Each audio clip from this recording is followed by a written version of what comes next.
Assalamualaikum warahmatullahi wabarakatuh. Waalaikumsalam warahmatullahi wabarakatuh. Gimana kabarnya?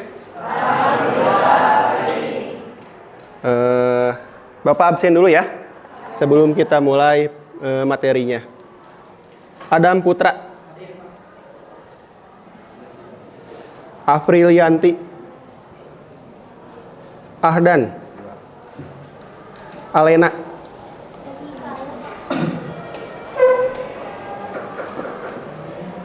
Amelia, Anissa. Mana Anissa? Cair. Arumaisa, Askia, Bagas, Bilbina, Desila, Dewi,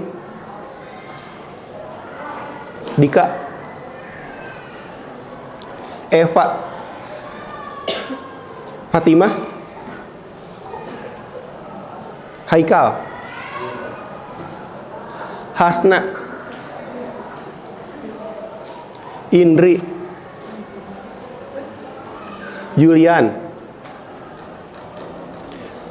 Kaila, Lulu,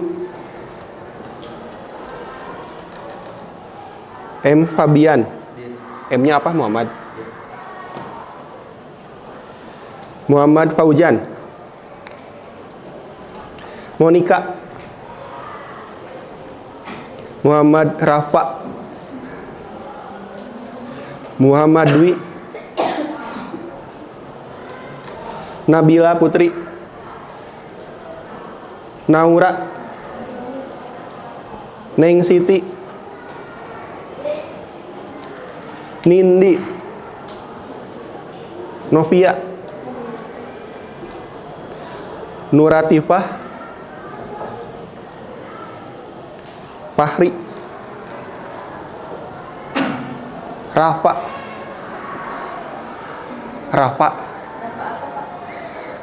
Amrita. Ada dua Rafa. Tiga. Rafa Rian, Rafka, Rajwa, Rifani, Rizky, Salva,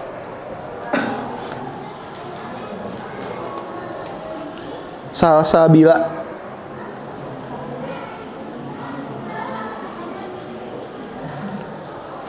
Safira, Siva, Sri Mulyani, Ulfah, Yasmin, Zaskia. Oke. Hadir semua ya. Ya, kita masuk ke materi. Materi pertama di DDBP 2 ya. DDBP 2 itu ada yang namanya profil teknopreneur.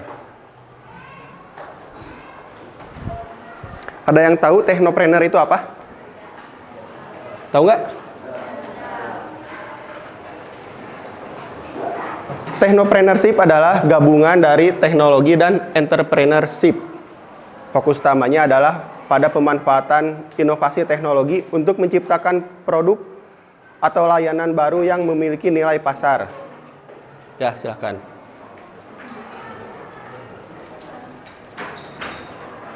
Jadi intinya technopreneurship itu seorang pengusaha yang memanfaatkan teknologi, ya.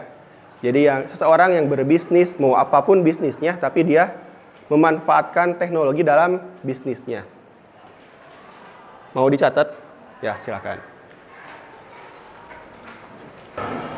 Nah, selanjutnya ada peran technopreneurship. Yang pertama, ada inovasi, terus ada mendorong ekonomi digital, kemudian penciptaan lapangan kerja, dan berkelanjutan. Jadi di inovasi ini, apapun bisnis yang kita lakukan ya, dengan adanya teknologi, itu bisa membuat inovasi yang lebih. Jadi inovasi kita nggak terbatas dengan teknologi, bisa memunculkan inovasi-inovasi yang baru. Terus mendorong ekonomi digital. Jadi pertumbuhan ekonomi dengan berbasis teknologi dari sini bisa semakin berkembang. Kemudian yang ketiga, penciptaan lapangan kerja. Membuka peluang kerja baru di sektor teknologi dan startup. Misalnya nih ya, zaman sekarang kerjaan apa yang pakai teknologi? Ada yang tahu ojek online? Ya. Dulu yang namanya ojek nggak pakai teknologi ya. Jadi dia mangkal di suatu tempat, biasanya di ujung jalan atau ujung gang ya, nunggu penumpang. Kalau sekarang mereka yang namanya ojek itu menunggu penumpang dari HP ya, dari teknologi. Nah, itu salah satu pemanfaatan teknologi dalam bidang pekerjaan untuk menciptakan lapangan kerja. Dan berkelanjutan, dengan adanya teknologi ini semua itu bisa berkelanjutan gitu, jadi nggak akan terhambat. Selanjutnya, karakteristik technopreneurship. Yang pertama ada visioner, yang kedua inovatif, yang ketiga adaptif, dan yang terakhir risk taker, visioner. Melihat potensi besar dalam teknologi untuk memecahkan masalah. Jadi di sini sebelum kalian memulai usaha, kalian itu harus melihat dulu potensinya apa sih. Jangan asal-asalan. Misalnya, yang penting pakai teknologi pasti berhasil.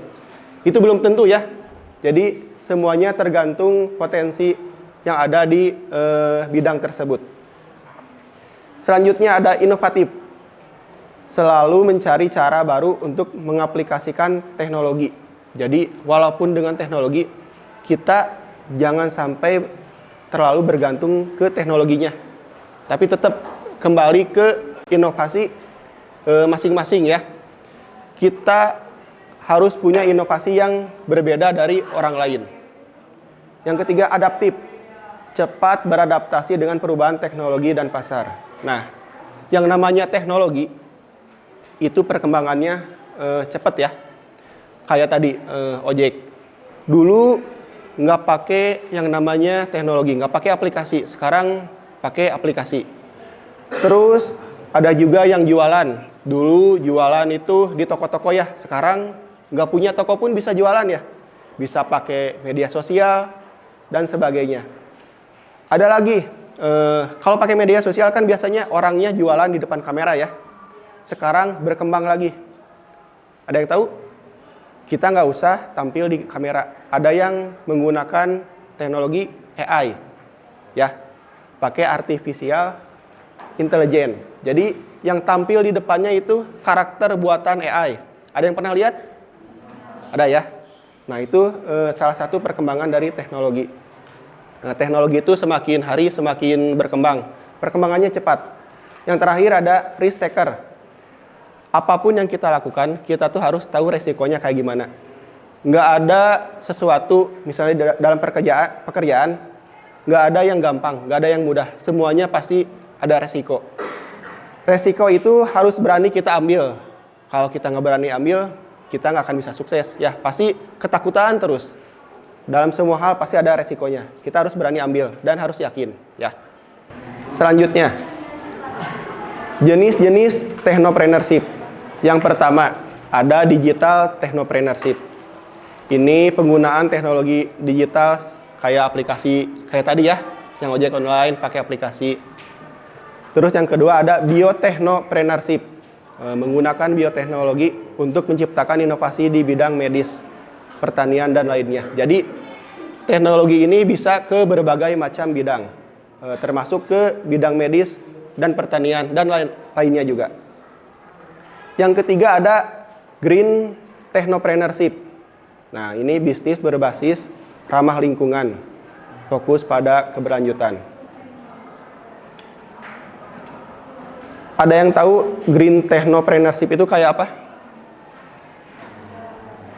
Misalnya ya, sekarang kan lagi rame ya, merubah kendaraan jadi kendaraan listrik. Ya, itu kan menghilangkan bensinnya ya. Itu salah satu untuk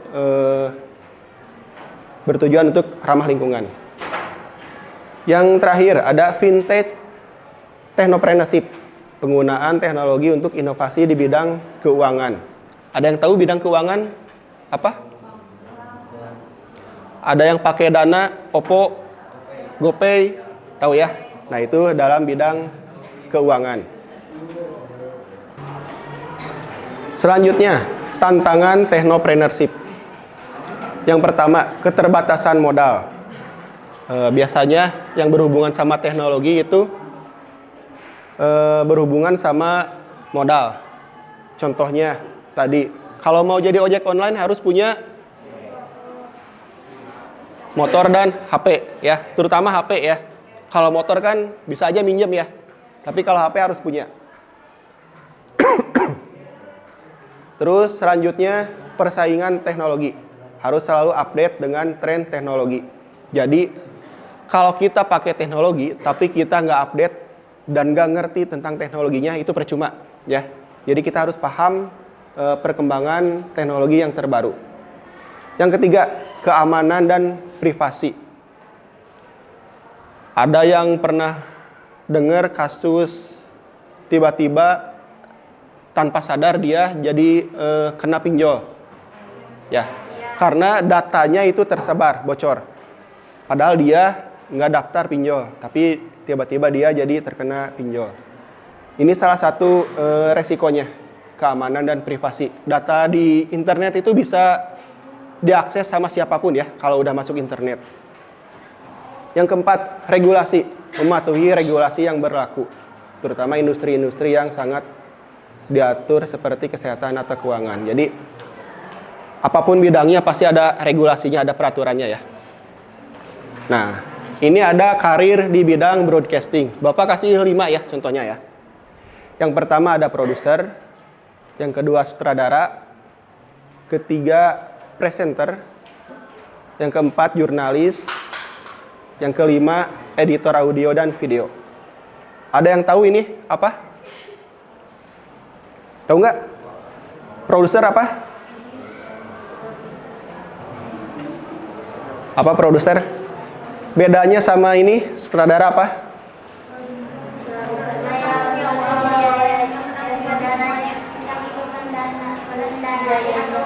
Kalau sutradara? Ya, kurang lebih kayak gitu ya. Kalau produser itu secara keseluruhan ya, seperti ke manajemennya.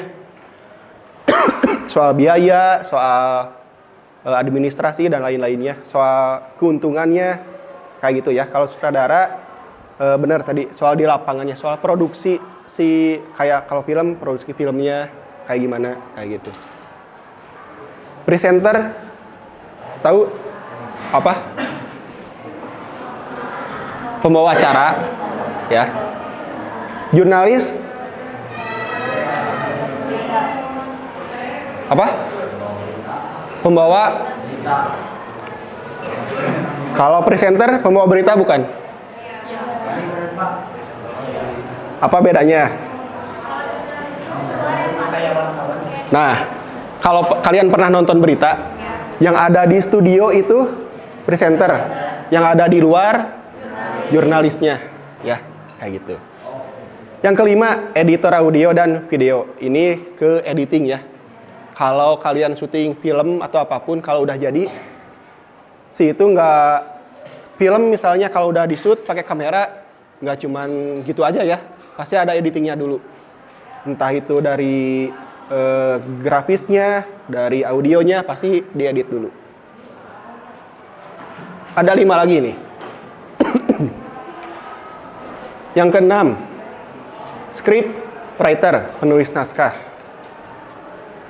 Yang ketujuh, konten digital. Kedelapan, voice over.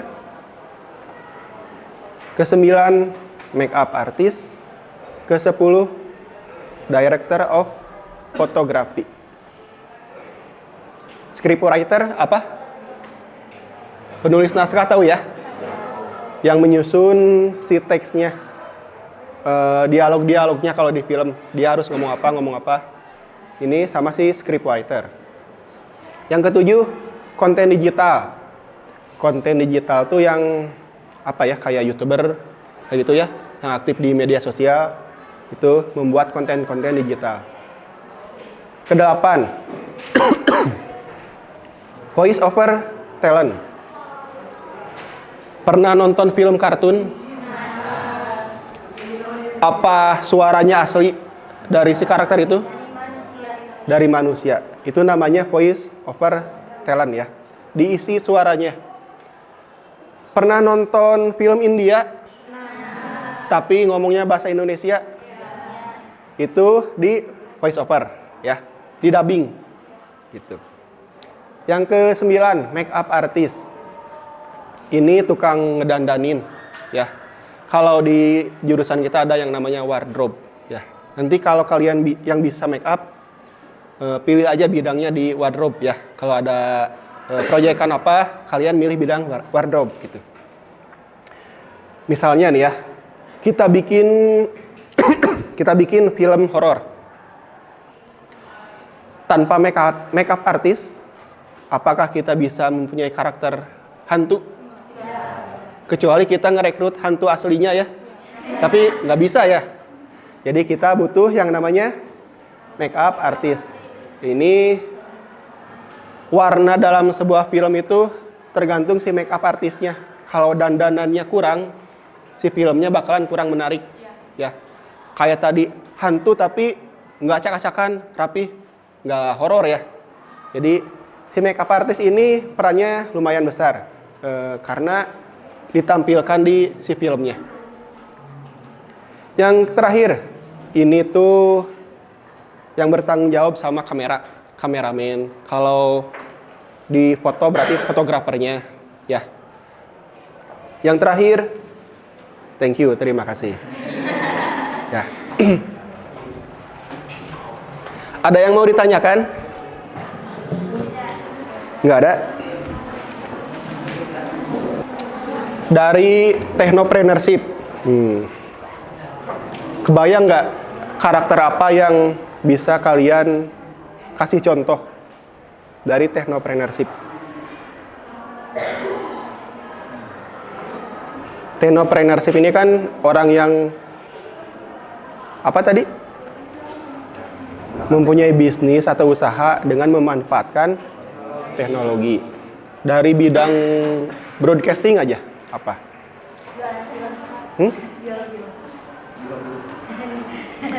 Yang mungkin sehari-hari kalian bisa lihat apa? Bisa.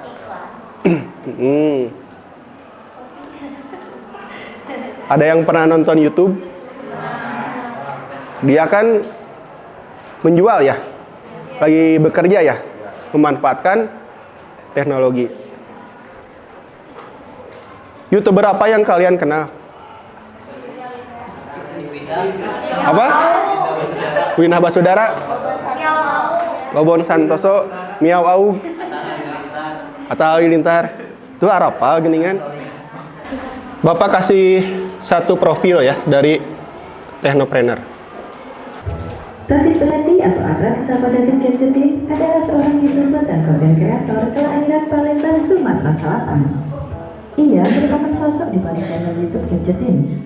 Seperti anak kecil pada umumnya, David yang merupakan anak terakhir dan mempunyai kepribadian introvert lebih memilih menghabiskan waktunya untuk bermain game PS1 seperti Harvest Moon, GTA San Andreas, dan masih banyak lagi. Sewaktu masih duduk di bangku SMA, David termasuk siswa yang cerdas. Ia bahkan sering masuk peringkat 10 besar dalam kelasnya. David juga pernah diajak temannya untuk mengikuti Olimpiade Ekonomi. Ia melanjutkan studinya di Jakarta dan berkuliah di Universitas Bina Nusantara mengambil jurusan Desain Komunikasi Visual serta lulus pada akhir tahun 2016. Sewaktu masih kuliah di BINUS, David awalnya berniat ingin keluar karena ia merasa salah masuk jurusan mengingat ia yang juga tidak jago menggambar. Namun niat ini ia urungkan karena kedua orang tua David tidak setuju. Selain itu, David merasa bertanggung jawab menyelesaikan kuliah dengan jurusan yang telah ia pilih sewaktu SMA. Memiliki teman yang sedikit membuatnya menghabiskan waktu luang untuk nongkrong bersama teman-teman kosannya sambil menonton YouTube. Awalnya ia tidak terlalu suka bermain internet, bahkan menurutnya komputer dan ponsel hanya mesin biasa yang bermanfaat untuk membantu pekerjaan. Tetapi karena pengaruh dari salah seorang temannya bernama Peter yang gemar menonton YouTube, ia pun kemudian mulai menyukainya. Bersama Peter jugalah David kemudian menonton video dari salah satu channel YouTube yang membahas tentang casing PC. Merasa penasaran dengan proses pembuatan konten YouTube, ia kemudian berpikir untuk membuat channel YouTube sendiri. Selama lebih dari 2 minggu, David mengalami dilema. Ia terus memikirkan antara lanjut membuat channel YouTube atau tidak. Hingga pada akhirnya, ia memutuskan membuat channel YouTube pada 6 Desember 2014 yang ia beri nama Gadgetin, singkatan dari Gadget Indonesia. Tema Indonesia pun dapat dilihat dari logo channel YouTube-nya, di mana kata gadget menggunakan warna merah, sementara kata in menggunakan warna putih yang diambil dari warna bendera Indonesia. Di awal membuat sebuah konten YouTube, David sempat mengalami beberapa kendala, seperti tidak mempunyai mikrofon, tidak mempunyai kamera untuk membuat video, mengingat kamera yang ia miliki sudah ia jual. David juga tidak mempunyai studio, lantaran kala itu ia masih tinggal di kosan bersama dengan teman-temannya.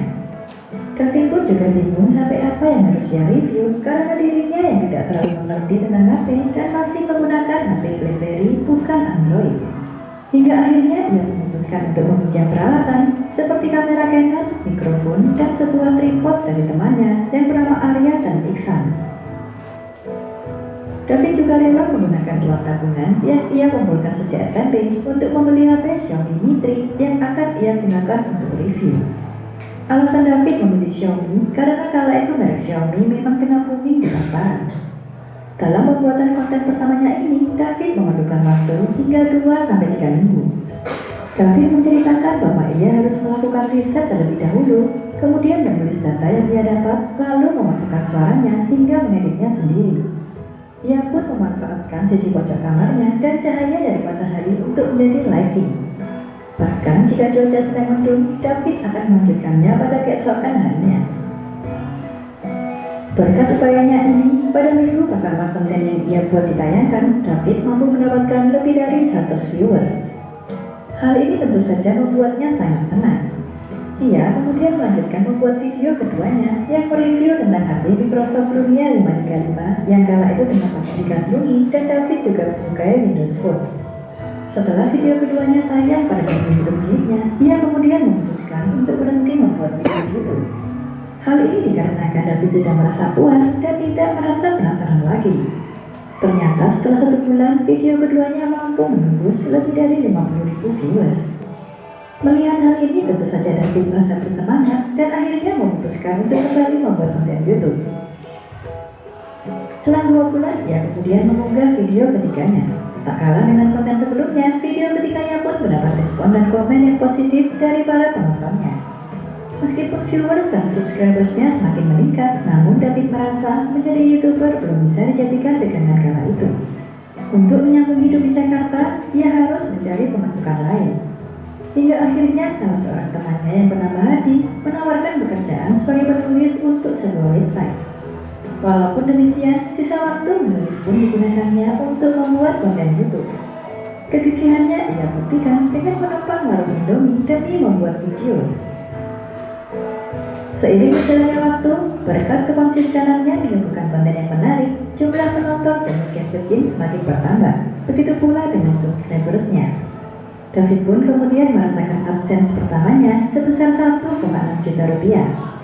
Dalam kurun waktu 2 tahun, jumlah subscribersnya berhasil mencapai lebih dari 100.000, serta David mendapatkan silver play button dari YouTube. Namanya pun semakin dikenal luas dan pembawaannya yang santai justru mampu menjadi daya tarik tersendiri. David akhirnya pindah ke apartemen dan menjadikan teman kuliahnya yang bernama Muhammad Iqbal untuk menjadi kameramen sekaligus editor videonya. Dari sinilah channel YouTube-nya semakin berkembang pesat. Tahun 2018 menjadi tahun yang gemilang bagi David karena channel Gadgetin berhasil mendapatkan 1 juta subscribers. David pun kembali mendapatkan penghargaan berupa playback dari YouTube. David juga mengungkapkan bahwa ia tidak pernah menyangka channel YouTube-nya dapat berkembang besar seperti sekarang. Ia bercerita merasakan banyak kelebihan berkat menjadi seorang YouTuber. Misalnya, ia bisa bekerja di rumah tanpa harus menghabiskan banyak waktu di jalan. David juga dapat mencoba HP terbaru yang belum dijual ke pasaran, sekaligus banyak mendapatkan berbagai macam endorse. Ia bahkan sering diajak berbagai brand ke luar negeri untuk mengikuti launching produk terbaru, seperti ketika ia diajak oleh brand Samsung pergi ke New York, Amerika Serikat untuk mengikuti event Galaxy Note 10. Kini, channel YouTube-nya memiliki lebih dari 5,3 juta subscribers dan telah mengunggah 829 video. Berkat pencapaiannya ini, David merasa termotivasi untuk terus meningkatkan kualitas video dari channel YouTube miliknya, mulai dari jenis video, kualitas suara, gambar, dan masih banyak lagi. Ia berusaha untuk terus berkembang demi menyuguhkan konten-konten yang berkualitas. Berawal dari rasa penasaran, David kini bertransformasi sebagai konten kreator yang cukup dikenal dan memiliki penghasilan yang fantastis.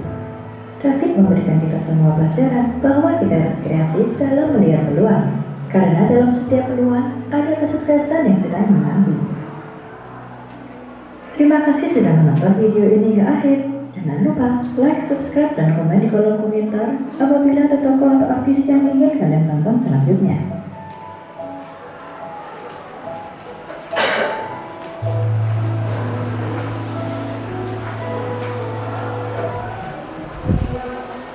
Ada yang tahu gadgetin? Nggak tahu? Yang nggak tahu angkat tangannya. Nggak tahu gadgetin? Yang tahu gadgetin angkat tangannya. Yang tahu? Berarti banyak yang nggak tahu ya. Padahal itu terkenal ya. Kalau kalian mau beli HP, mau beli laptop, ataupun beli alat-alat teknologi apapun, tonton gadgetin, biar nggak salah pilih, ya. Jadi kekurangannya apa, kelebihannya apa, terus ada cacatnya atau enggak. Biasanya produk-produk terbaru langsung direview, ya. Jadi kalau mau tahu tentang teknologi, nonton gadgetin, gitu ya.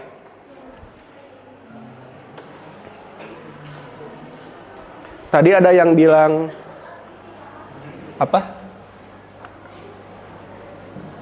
Windah Basudara, ada yang bilang Miao Au. Itu YouTuber apa? Streamer game ya. Coba ini tebak apa?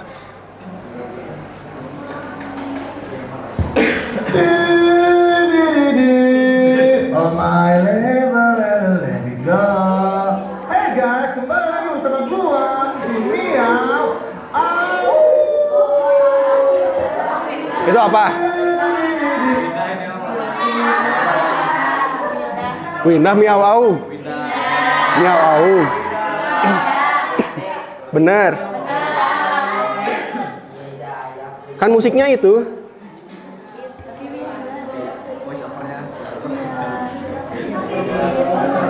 Kita lihat ya. Miao Au. Oh my level, let it go. Hey guys, kembali Tuh. lagi bersama gua si Miao. Tuh kan? Windah. Jadi apa yang benar? Yang benar apa? Regi atau Windah? Nah, yang benar ini ya. Bahasanya udah benar ya, udah bagus sekarang. Voice over Windah. Aslinya si videonya Miao Au, Regi ya.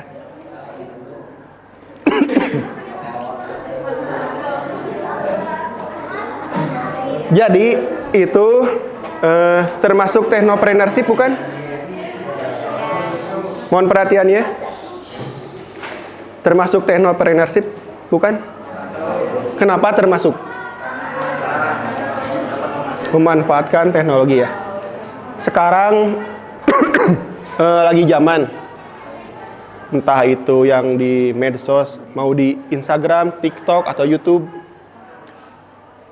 Dia memanfaatkan teknologi yang namanya AI. Ya, pernah nonton monyet bisa ngomong? Ada nenek-nenek lagi di tempat perang gitu, ya. Itu teknologi buatan AI. Kita lihat sedikit ya.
Kira-kira itu video asli bukan? Gimana menurut kalian? AI ya. Sekarang kalian nggak bisa ngedesain, adanya AI jadi bisa desain ya. Tinggal ngasih perintah, jadi desain, jadi poster. Nggak bisa bikin video, nggak bisa bikin animasi, bisa bikin kayak gini. Yang penting kalian tahu perintahnya harus kayak gimana. Aplikasi apa aja yang harus dipakai ya. Bapak kasih lagi contoh lainnya.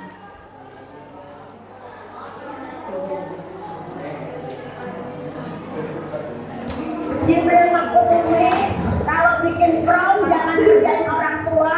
Gue disuruh adegan ini. Lu kira angkot? Nah, kira-kira beneran nggak nenek-nenek? Enggak ya. Jadi itu pakai AI. Ada lagi. Nih.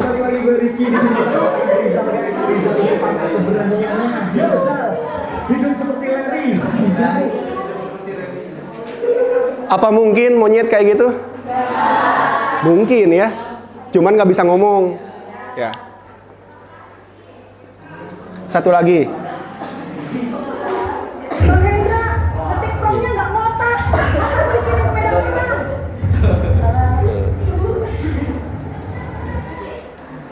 Nah, itu kan sesuatu yang apa ya, kelihatan asli tapi kita tahu itu palsu ya. Itu gara-gara adanya AI. Nah,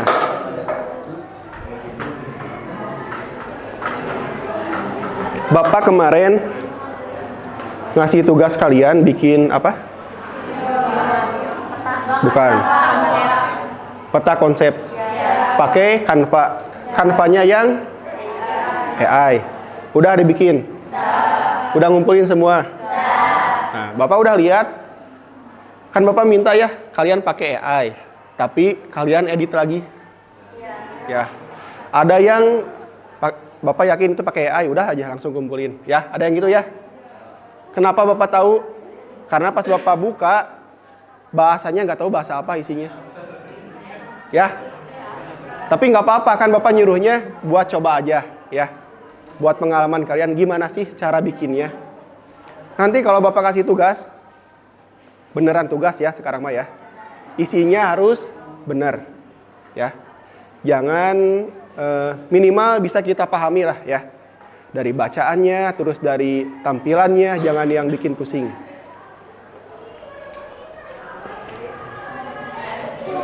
Ada yang tahu AI itu apa?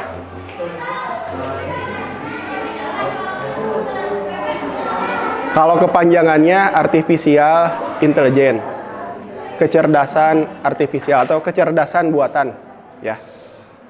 AI itu pintar nggak? Lebih pintar mana sama manusia?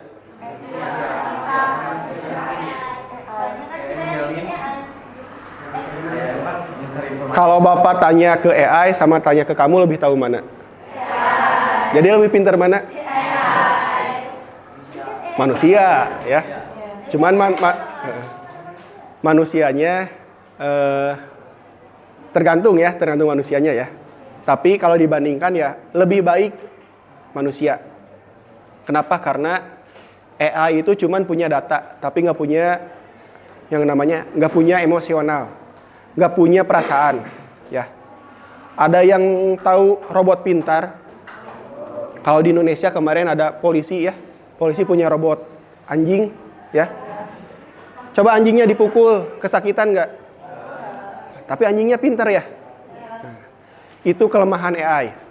Tapi kalau AI nanti semakin berkembang, bisa-bisa kayak yang di film ya. Si AI itu, si robot bisa melawan. Jadi tergantung gimana pinternya AI sama manusia. Tapi AI itu kepintarannya terbatas. Kalau manusia nggak ngasih data, kemampuan dia ya segitu-segitu aja, ya. Cuman manusia juga sama. Kalau manusia nggak belajar, kemampuannya gitu-gitu aja.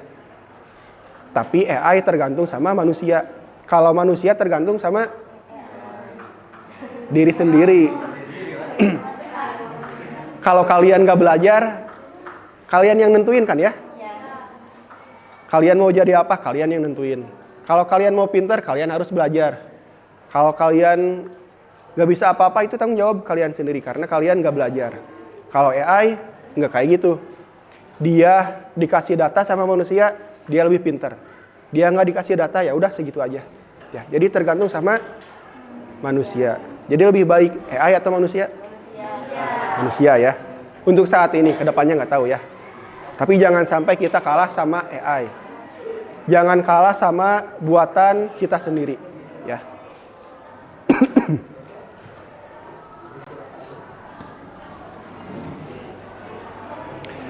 Dari beberapa video yang Bapak kasih tadi, kebanyakan bilang prom. Dengar nggak? Ada yang tahu prom itu apa? Perintah ya. PROMT, perintah. Kalau dari bahasa, kalau jurusan RPL mah pasti lebih kenalnya ke coding. Tapi bukan coding sih, kayak algoritma gitulah ya. Perintahnya kayak gimana sih? Kayak kalian kemarin buat peta konsep. Tulis aja kalian peta konsep. Mungkin si AI ngebacanya ya udah ngacak aja bikin peta konsep apa aja. Tapi kalau kalian ngasih promptnya lebih detail, buatlah peta konsep tentang teknologi misalnya. Dia bakalan bikin tentang teknologi. Kalau nggak ada teknologinya, mungkin dia lebih ngacak bikinnya ya. Jadi AI itu tergantung instruksi manusia. Makanya tadi Bapak nanya, lebih baik AI atau manusia? Manusia ya, karena AI juga masih dikendalikan sama manusia. Kepintarannya tergantung sama manusia, gitu ya.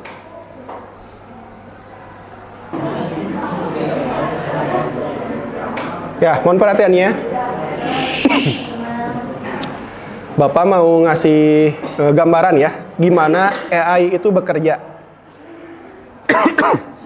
Bapak lagi batuk ya, jadi suaranya kurang keras. Di sini ada website yang namanya Teachable Machine, buat mengajarkan mesin. Jadi AI itu bukan apa-apa kalau nggak kita ajarkan, ya. Di sini maksudnya untuk mengenali suatu objek.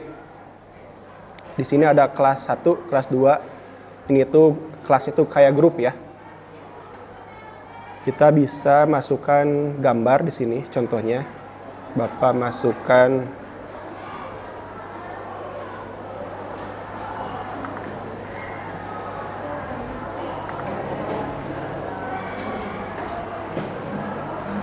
di sini Bapak ada gambar kudanil.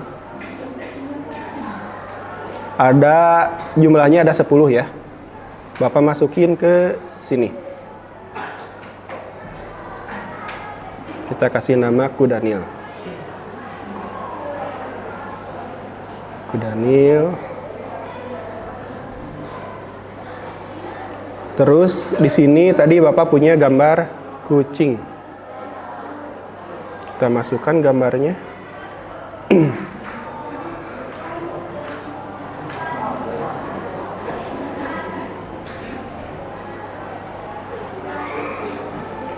Jadi di sini Bapak punya gambar 10 kuda nil dan 10 kucing. Di sini ya, ini Bapak ngajarin ke si mesinnya, kuda nil itu kayak gini nih. Dari depan kayak gini, terus dari samping kayak gini, kalau lagi mangap kayak gini, dan macam-macam ya. Lebih banyak jenis gambarnya itu lebih bagus buat si mesinnya mempelajari kuda nil itu kayak gimana. Kalau bisa dari atas kayak gimana, kalau lagi ketawa kayak gimana, lebih detail, lebih bagus ya. Di sini juga ada gambar 10 kucing. Ya, jenis-jenis kucingnya, terus posisi kucingnya kayak gimana. Ini ngasih pelajaran tentang bentuk kucing. Kita ajarkan di sini.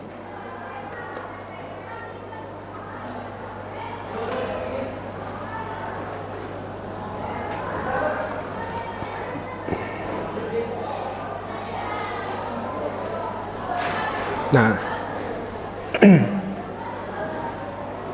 di sini kita bisa masukkan suatu objek. Nanti si mesin kan udah diajarin ya, kuda nil kayak gimana, kucing kayak gimana. Kita masukin gambar, atau kita bisa pakai kamera, nyuruh si mesinnya mendeteksi ini tuh apa sih. Contohnya Bapak pakai webcam ya, pakai muka Bapak. Berarti Bapak mirip kuda nil atau mirip kucing gitu. Apa ngetawain? Nih. Berarti Bapak lebih mirip kucing. Kalau ke kiri, ke kanan, ke atas.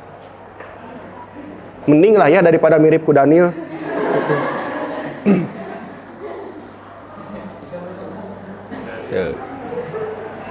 Kenapa nggak mirip orang aja? Kenapa? Belum diajarin ya. Karena si mesin ini cuman kenal yang namanya kuda nil sama kucing. Jadi apapun objek yang dia lihat, ya dia bandingkan sama dua objek yang dia kenalin. Ya, gak mungkin dia tiba-tiba bilang, oh itu manusia, karena dia belum tahu manusia. Ya, kayak gitu. Kalau Bapak masukin lagi, nih. Di sini Bapak punya foto Ronaldo. Ada yang tahu Ronaldo? Tahu ya?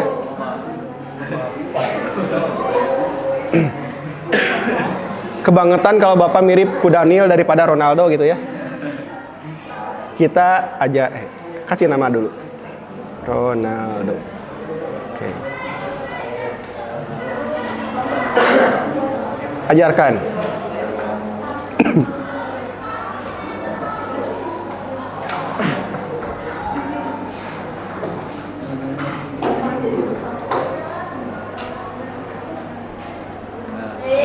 Full ya.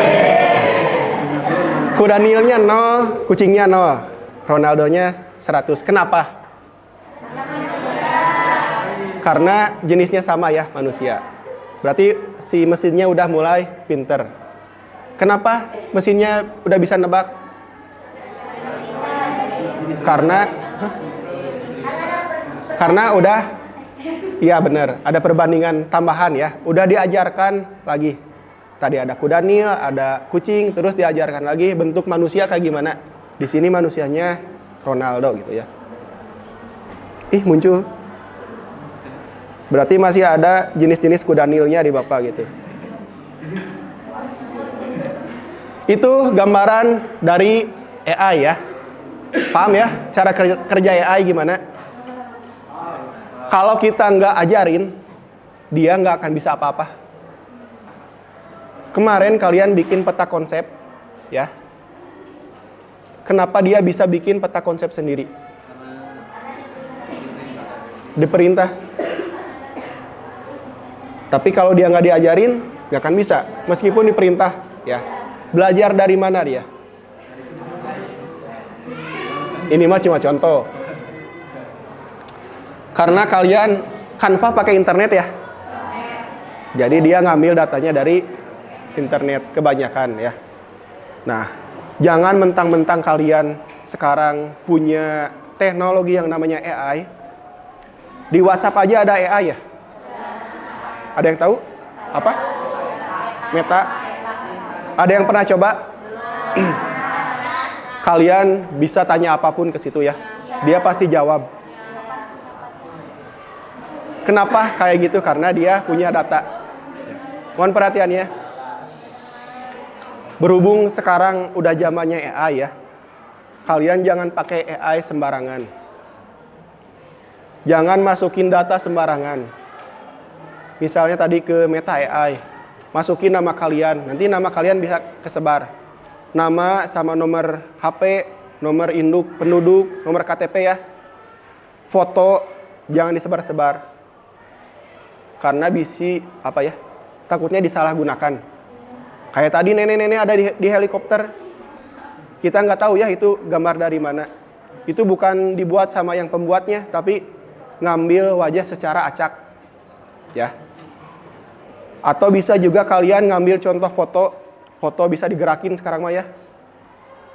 Jadi kalian kalau posting apapun di media sosial itu hati-hati, takutnya diambil sama orang terus disalahgunakan dibikin video yang enggak gitu ya. Hati-hati di zaman sekarang itu. Makanya nih kalau di yang muslim ya, kenapa Nabi Muhammad nggak boleh digambarkan? Dengan adanya AI sekarang kejawab ya. Bisi nanti Nabi itu dibuat main-main. Neraka sama surga aja dibuat main-main ya. Pernah lihat videonya? Ada yang liburan di neraka, berenang di neraka ya. Makanya apalagi kalau Nabi dimain-mainin kayak gitu, nggak pantas kan ya. Jadi kalian juga lebih hati-hati sama data diri kalian gitu ya. Sebentar lagi istirahat ya. Mohon perhatiannya. Ada tugas dari Bapak. Silakan dicatat.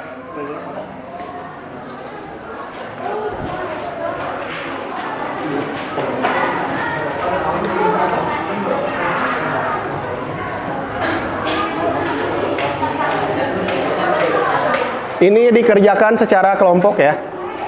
Jadi satu kelompok cukup bikin satu aja. Tapi tugasnya nggak cuma satu. Tugasnya tadi udah Bapak kasih tahu satu ya. Buat peta konsep.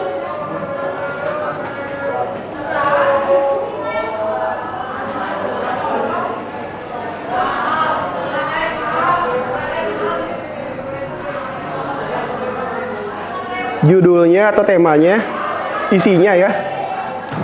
Peluang dan profesi dalam industri broadcasting dan perfilman. Peluang dan profesi dalam industri broadcasting dan perfilman.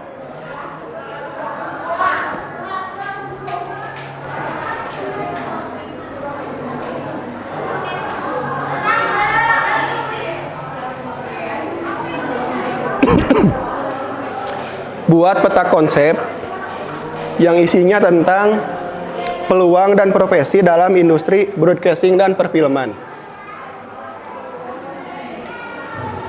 Yang kedua, cari satu tokoh karakter. Kayak tadi misalnya Miao Aung, Wina Basodara. Satu tokoh yang berhubungan dengan AI. Dibuat kayak tadi ya. Tapi bikin sendiri, jangan ngedownload. Nggak harus video, mau PowerPoint, presentasi juga nggak apa-apa. Ya.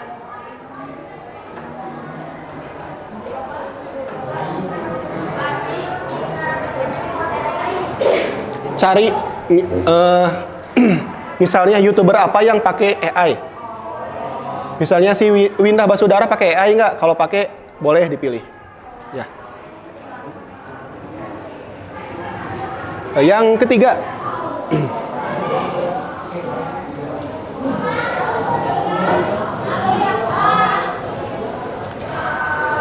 buatlah sebuah naskah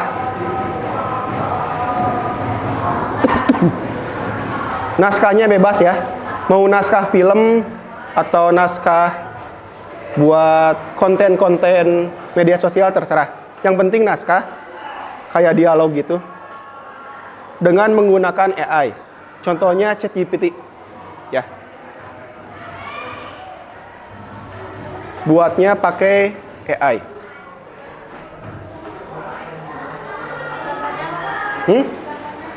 ChatGPT.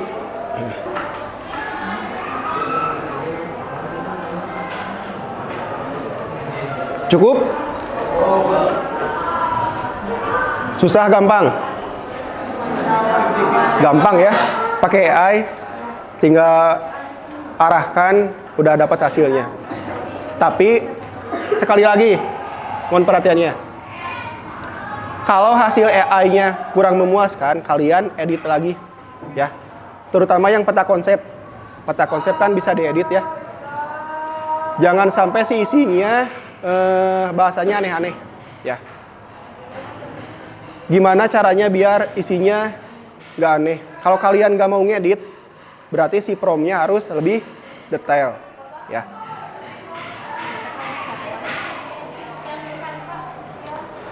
Bisa sebenarnya.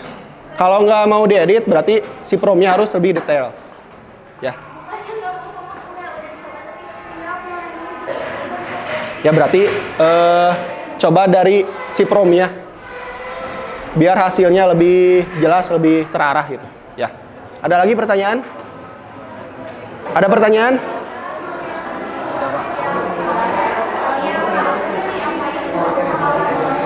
Apa?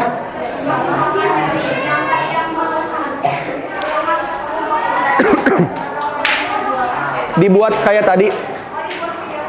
Nggak usah video juga nggak apa-apa, presentasi aja pakai PowerPoint. Kalau bisa bikin videonya ya lebih bagus.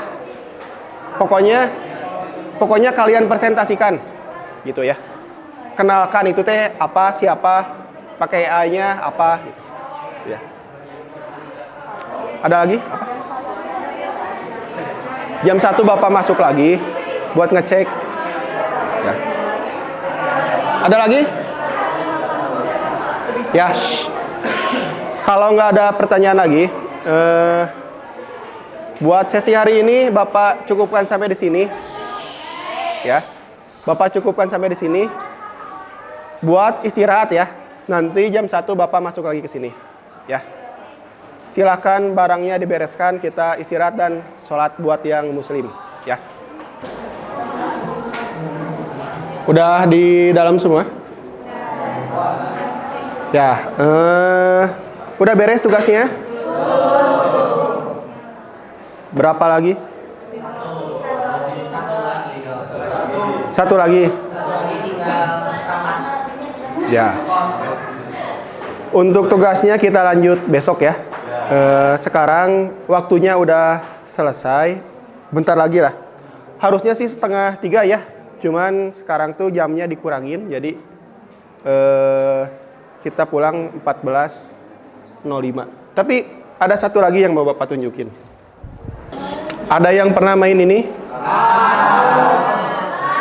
Pernah? Cung yang pernah? Beberapa sedikit ya. Tentang apa ini yang tahu? Akinator. Tebak-tebakan ya, ngeramal. Ya, mohon perhatiannya biar cepat pulang. Ini tuh udah lama sebenarnya ya. Cuman konsepnya sama. Masuknya ke AI ya. Ya, jadi ini tuh namanya Akinator ya. Bisa disebut game juga. Dia bisa meramal apa yang kita pikirkan. Konsepnya sama kayak yang tadi Bapak jelaskan tentang AI. Dia itu diajarkan beberapa data.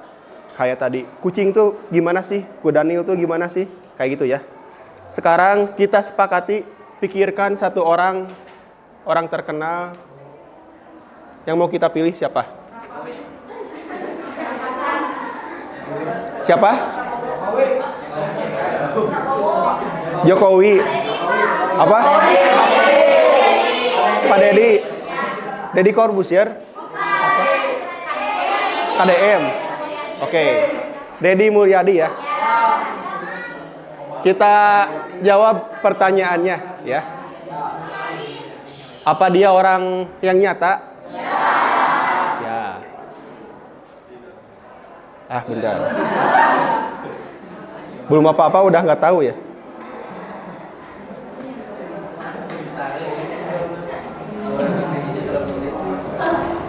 Apa dia orang Indonesia? Ya. Perempuan? Tidak.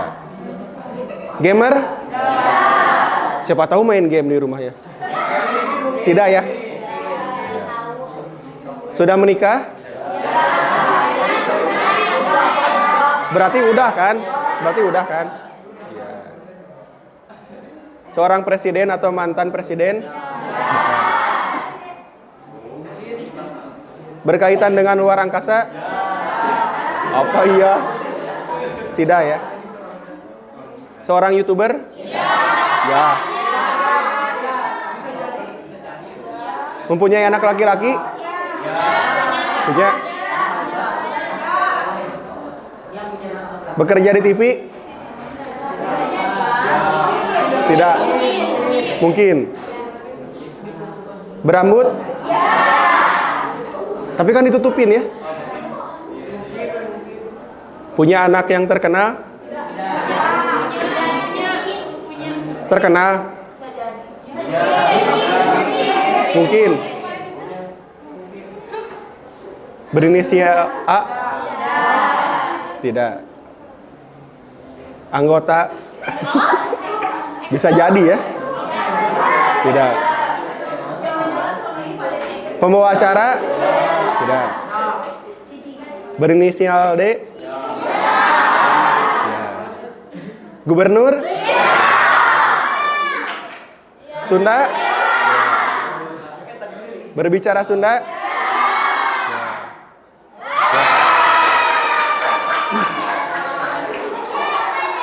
Pinter ya?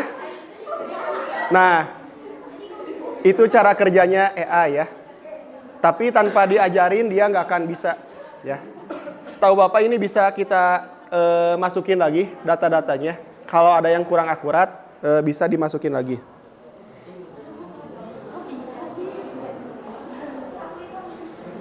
Benar ini? Benar. Ya.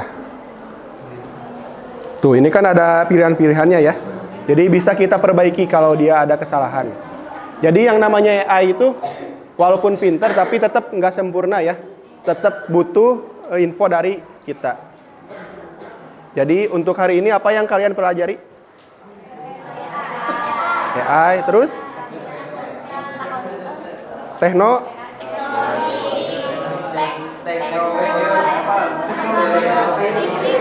Teknopreneur. Apa itu teknopreneur? Apa? Apa?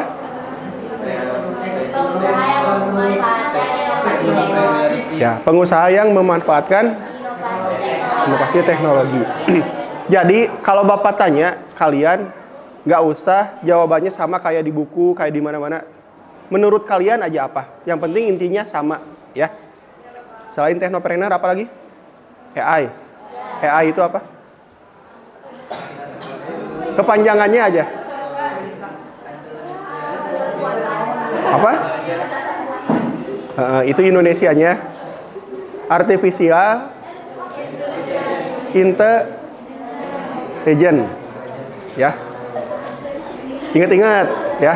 Jadi kita sekarang belajar, hari ini belajar dua ya. Teknopreneur dan AI. Untuk tugasnya kalau belum beres nanti bisa dilanjut besok ya.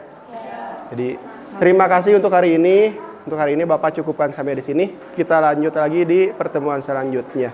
Wassalamualaikum warahmatullahi wabarakatuh.